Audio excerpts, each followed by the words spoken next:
বন্ধুরা, আইপিএল এর নতুন সিজনের জন্য টাটা আইপিএল 2025 এর নিলাম সম্পূর্ণ হয়ে গেছে সৌদি আরবের জেদাতে। 24 এবং 25 নভেম্বর আইপিএল 2025 এর মেগা অকশন কন্ডাক্ট করা হয়, যেখানে 10টি ফ্র্যাঞ্চাইজি তাদের নতুন সিজনের জন্য তাদের সম্পূর্ণ দল তৈরি করে ফেলেছে। তাই এখন এই চ্যানেলে আইপিএল নিলামের পর প্রতিটি আইপিএল দলের নতুন সিজনের জন্য সম্পূর্ণ স্কোয়াড নিয়ে আমরা এক এক করে অ্যানালিসিস করতে চলেছি, যেখানে আমরা আলোচনা করতে চলেছি মেগা নিলামের মাধ্যমে প্রতিটি আইপিএল এর দল কোন কোন প্লেয়ারদের নিয়ে তাদের নতুন স্কোয়াড গঠন করেছে, কোন কোন প্লেয়ারদের তারা কত টাকা মূল্যে তাদের দলে নিয়ে এসছে, অকশনে কেনা প্লেয়াররা মোটেও সেই ফ্র্যাঞ্চাইজির জন্য ওয়ার্থ ইট কিনা, নিলামের পর কোন আইপিএল ফ্র্যাঞ্চাইজির নতুন স্কোয়াডের স্ট্রেংথ সবথেকে বেশি, সেই অনুযায়ী আমরা ভিডিও শেষে প্রতিটি আইপিএল দলকে রেটও করতে চলেছি। আর আজ আইপিএল অকশন সিরিজের দ্বিতীয় ভিডিওতে আমরা আলোচনা করতে চলেছি দিল্লি ক্যাপিটালস এর, যেখানে দেখতে চলেছি দিল্লি ক্যাপিটালস দল 2025 সিজনের জন্য কোন কোন ব্যাটার্স, অলরাউন্ডার এবং বোলারদের নিয়ে তাদের নতুন স্কোয়াড তৈরি করেছে। নতুন সিজনের জন্য ডিসি দলের স্কোয়াডে কোন কোন পজিটিভ এবং নেগেটিভ সাইড রয়েছে, সমস্ত কিছু আমি তোমাদের এই ভিডিওতে জানাতে চলেছি। তাই বন্ধুরা, অবশ্যই ভিডিওটিকে স্কিপ না করে শেষ পর্যন্ত দেখতে থাকো। ক্রিকেট এবং আইপিএল রিলেটেড সমস্ত ধরনের আপডেট এবং অ্যানালিসিস ভিডিও সবার আগে এই চ্যানেলে পাওয়ার জন্য অবশ্যই চ্যানেলটিকে এখনই সাবস্ক্রাইব করে পাশের অল নোটিফিকেশনটিকে অন করে রাখো। বন্ধুরা, অকশনের আগে দিল্লি ক্যাপিটালস দলের সবথেকে বড় হাইলাইট ছিল এই দলের রিটেনশন, যেখানে দিল্লি ক্যাপিটালস দল তারা নিলামের আগে মোট 4 জন প্লেয়ারকে তারা রিটেন করেছিল, যেখানে ডিসি দলের ম্যানেজমেন্ট তাদের পুরনো ক্যাপ্টেন ঋষভ পান্তকেই পুনরায় তাদের দলে আর রিটেন করেনি, যার ফলে দিল্লি ক্যাপিটালস দল তাদের ফার্স্ট রিটেনশন হিসাবে আকসার প্যাটেলকে 16 কোটি 50 লক্ষ টাকার মাধ্যমে রিটেন করে। কুলদীপ যাদবকে তারা দ্বিতীয় রিটেনশন হিসাবে 13 কোটি 25 লক্ষ টাকা দেয়। তৃতীয় রিটেনশন হিসাবে তারা South African middle order hard hitter player Tristan স্টাফকে 10 কোটি টাকা দিয়েছিল এবং তারা একজন আনক্যাপ প্লেয়ার হিসাবে অভিষেক পোরেলকে 4 কোটি টাকার মাধ্যমে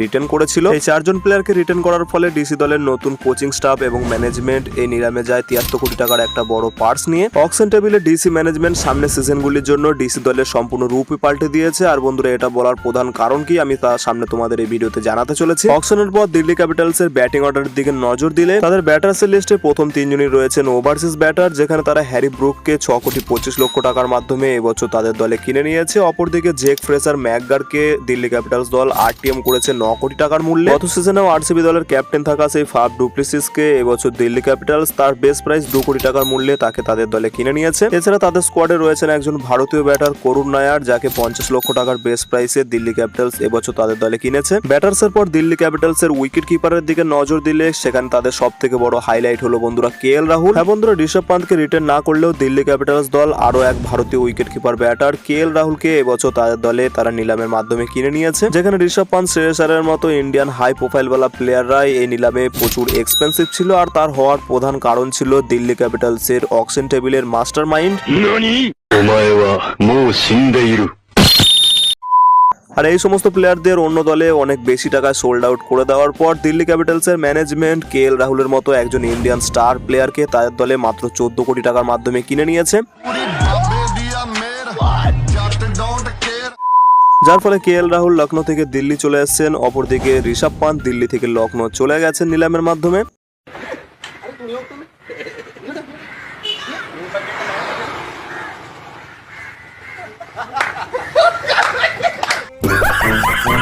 কেএল রাহুল ছাড়া দিল্লি ক্যাপিটালসের উইকেট কিপারের লিস্টে টিস্টান স্টাফস এবং অভিষেক পোরেলকে দিল্লি ক্যাপিটালস নিলামের আগে রিটার্ন করেছিল এবং আরো একজন ওভারসিজ উইকেট কিপার ডোনাভান ফেরারিয়াকে 75 লক্ষ টাকা বেস প্রাইসের মাধ্যমে দিল্লি ক্যাপিটালস এবছর কিনে নিয়েছে। ব্যাটার্স এবং উইকেট কিপারের পর ডিসি দলের নতুন স্কোয়াডে অলরাউন্ডারের লিস্টে আকসার প্যাটেলকে তারা আগে থেকে রিটার্ন করেছিল। এছাড়া গত সিজনে লোয়ার অর্ডারে পাঞ্জাব কিংসের হয়ে দুর্দান্ত খেলা সেই আশুতোষ শর্মাকে ডিসি দল এবছর 3 কোটি 80 লক্ষ টাকার মাধ্যমে তাদের দলে কিনে নিয়েছে। সামির রিজভির মতো একজন আপকামিং স্টারকেও তারা মাত্র 95 লক্ষ টাকার মাধ্যমে তাদের দলে কিনে নিয়েছে। ভারতীয় আনক্যাপ্ট অলরাউন্ডার বিপরাজ নিগমকে তারা 50 লক্ষ টাকা, মাধব তিওয়ারিকে 40 লক্ষ টাকা, ত্রিপুর্ণা বিজয়কে 30 লক্ষ টাকা, অজয় মন্ডলকেও 30 লক্ষ টাকা, মানবেন্দ্র কুমারকে 30 লক্ষ টাকা, এছাড়া দর্শন নালকান্ডের রূপে আরো একজন অলরাউন্ডারকে 30 লক্ষ টাকার মাধ্যমে তাদের দলে কিনে নিয়েছে। অলরাউন্ডারের পর ডিসি দলের নতুন বোলিং লাইন আপে যে সমস্ত বোলাররা রয়েছে সেখানে তারা কুলদীপ যাদবকে আগে থেকে রিটার্ন করেছিল। এছাড়া নিলামের সময় তারা মুকেশ কুমারকে 8 কোটি টাকা দিয়ে পুনরায় তাদের দলে আরটিএম কার্ডের মাধ্যমে নিয়ে এসেছে। এছাড়া এই নিলামের মাধ্যমে টি নটরাজনের মতো একজন ভারতীয় দুর্দান্ত লেফট আর্ম পেসারকে তারা 10 কোটি 75 লক্ষ টাকার মাধ্যমে তার দলে কিনে নিয়েছে। এমনকি বন্ধুরা, নিলামের সময় ডিসি ম্যানেজমেন্ট এবছর তাদের সব থেকে বড় ওভারসিজ প্লেয়ার হিসাবে মিচেল স্টারকে তাদের দলে মাত্র 11 কোটি 75 লক্ষ টাকার মাধ্যমে কিনে নিয়েছে। হ্যাঁ বন্ধুরা, যেখানে গত বছর কেকেআর দল তাকে 25-26 কোটি টাকা দিয়েছিল, সেখানে এবছর দিল্লি ক্যাপিটালস দল মাত্র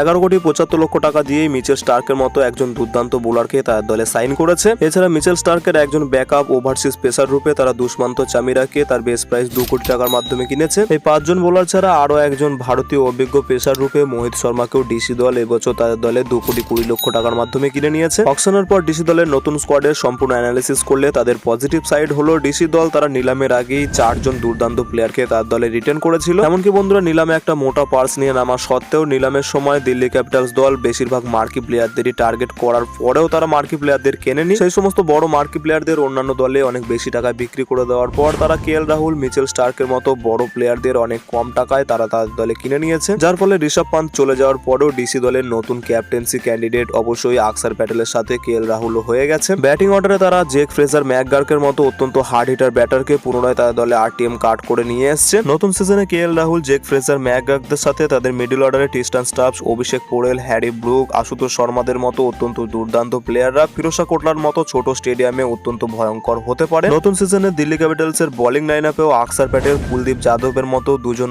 ওয়ার্ল্ড ক্লাস স্পিনার রয়েছে। এছাড়া দিল্লি ক্যাপিটালস এর নতুন সিজনে ফাস্ট বোলিং কম্বিনেশন দেখলেও সেখানে মিচেল স্টার্ক, টি নটরাজন, মুকেশ কুমার, মোহিত শর্মাদের নিয়ে দুর্দান্ত ফাস্ট বোলিং লাইন আপ রয়েছে দিল্লি ক্যাপিটালস। এই সমস্ত পজিটিভ সাইড ছাড়া ডিসি দলের নতুন স্কোয়াডে খুব কমই নেগেটিভ সাইড রয়েছে, যেখানে তাদের নতুন সিজনের জন্য শুধুমাত্র অলরাউন্ডারের লিস্টের দিকে তাকালেই আকসার প্যাটেল ছাড়া তাদের দলে তেমন কোনো বড় অলরাউন্ডার নেই, যার ফলে তাদের দলে লোয়ার অর্ডারে কোন প্লেয়ার ফিনিশারের ভূমিকা নিতে চলেছে তেমন কোনো হার্ড হিটার প্লেয়ার এই দলে স্কোয়াডে নেই। শুধুমাত্র একটি সাইড ছাড়া ডিসি দলে তেমন কোনো নেগেটিভ সাইড নাই নতুন সিজনের জন্য। ওভারঅল দেখলে ডিসি দল অকশন টেবিলে দুর্দান্ত পারফরমেন্স করে দেখিয়েছে। এখন বন্ধুরা দেখার বিষয় এটাই থাকবে কাগজে কলমে এই দুর্দান্ত টিমটি আইপিএল এর নতুন সিজনে কেমন পারফরমেন্স করে দেখায় মাঠে। সমস্ত দিক বিবেচনা করে অবশ্যই ডিসি দলের এই নতুন স্কোয়াডকে রেট করা যেতে পারে 8.5 আউট অফ 10।